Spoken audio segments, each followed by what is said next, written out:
முருகன் கிட்ட அழுதும் பார்த்துட்டோம், தொழுதும் பார்த்துட்டோம். ஆனா நம்முடைய பிரச்சனைக்கு ஒரு விடிவு வரலையே அப்படின்னு நினைச்சிட்டு இருக்கிறவங்க, அப்படின்னு வருத்தப்பட்டு இருக்கிறவங்க இதை பண்ணி பாருங்க. முருகன் தானா வருவாங்க. அவனே ஓடி வந்து உங்களுக்கு கண்டிப்பா உங்க பிரச்சனையை தீர்த்து வச்சு அருள் புரிவானுங்க. அது என்னன்னு தானே கேக்குறீங்க? வேற ஒண்ணும் இல்லைங்க. முருகா, நீ என்னை என்ன அடிச்சாலும் சரி, என்ன உதைச்சாலும் சரி, என்ன சோதனை வேணாலும் கொடு, நான் ஒன்னும் பண்ண போறதில்ல. நான் பாக்குல சிவனேன்னு இருக்க போறேன்.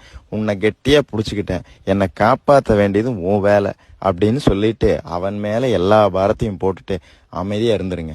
ஆனா ஒன்ன மட்டும் ஞாபகம் வச்சுக்கோங்க.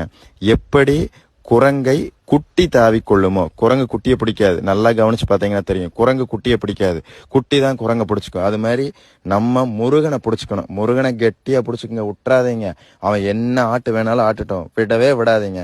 அவனே வந்துருவாங்க. என்னடா உன் பிரச்சனை சொல்றான்னு அவனே வந்து கேட்பான்.